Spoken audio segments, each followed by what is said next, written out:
మన జీవితంలో ఎటువంటి సమస్యలు వచ్చినా కూడా మనం ఎప్పుడు కూడా అధైర్యపడొద్దండి.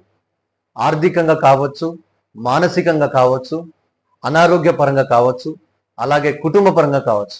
నీ జీవితంలో ఏ విధమైన శోధన నీకు వచ్చినా, ఏ విధమైన బాధ, కష్టం నీకు వచ్చినా కూడా నువ్వు ఎప్పుడు కూడా అధైర్యపడొద్దు. ఎందుకు అనంటే మన జీవితం అనేది ఒక ప్రయాణం లాంటిది. మనం ప్రయాణం చేస్తున్నప్పుడు చాలా స్పీడ్‌గా వెళ్తాం.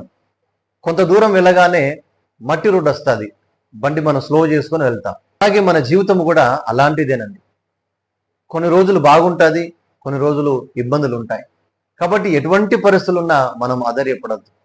కొంతమందికి భర్త ద్వారా కావచ్చు ఇబ్బందులు, కొంతమందికి భార్య ద్వారా కావచ్చు ఇబ్బందులు, పిల్లల ద్వారా, అన్నదమ్ముల ద్వారా, కుటుంబంలో ఉన్న వారి ద్వారా అనేక ఇబ్బందులు మనకు వస్తూ ఉంటాయి. కాబట్టి కృంగిపోయి చాలా మంది నశించిపోతా ఉన్నారు. చాలా మంది ఆత్మహత్యలు చేసుకుంటున్నారు. మనుషులంగా పుట్టాము కనుక మనకే ఇబ్బందులు వస్తాయి. జంతువులకి వస్తాయి ఇబ్బందులు? రావు. ఒకవేళ వాటికి వచ్చినా కూడా వాటికి ఏమి తెలియదండి. ఇబ్బందులు ఉన్నాయి, నాకు అనారోగ్య సమస్య ఉన్నది, నాకు ఆర్థిక ఇబ్బందులు ఉన్నాయి అని చెప్పి అవి ఎప్పుడైనా ఈరోజు నేను చనిపోతున్నాను అని ఎప్పుడైనా ఆత్మహత్యలు చేసుకున్నాయా? చేసుకోవు. ఎందుకనంటే వాటికి అటువంటి ఆలోచన లేదు కాబట్టి. మనిషిగా మనకు దేవుడు ఆలోచన ఇచ్చాడు. ఏది మంచో ఏది చెడో అన్ని ఆలోచించే మనసు దేవుడు మనకు అనుగ్రహించాడు. నీ జీవితంలో ఎటువంటి సమస్యలు వచ్చినా నువ్వు ఎదుర్కోవాలి. ఈ లోకంలో బ్రతికి ఉన్న రోజులు ఆ సమస్యలు ఎదుర్కొని ముందుకు సాగాలే తప్ప నా జీవితం ఇంతే అని చెప్పి నువ్వు మానసికంగా కృంగిపోతే నీ జీవితమే నశించిపోతాది. నువ్వు ఎంత బలహీనమవుతావో ఎదుటివారు నేను బలపరిచే వాళ్ళు ఉండరు. నేను ఇంకా బలహీనపరుస్తారు తప్ప పర్లేదు ధైర్యంగా ఉండు అని చెప్పేవారు ఈ రోజుల్లో లేరు. లోకం నాశనం అయిపోతా ఉన్నది.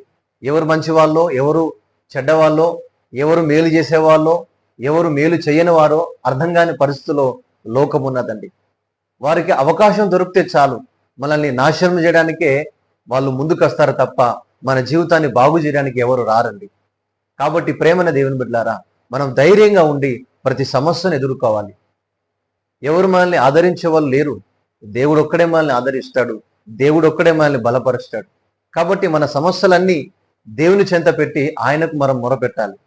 ఆయన సన్నిధానంలో మనం కూర్చొని ప్రార్థన చేయాలి. అప్పుడు దేవుడు మనకు ధైర్యాన్ని ఇస్తాడు. దేవుడు మనకి బలాన్ని ఇస్తాడు. ప్రేమన్న దేవుని బిడ్డలారా, కాబట్టి మీ జీవితంలో సమస్యలు ఉన్నాయా?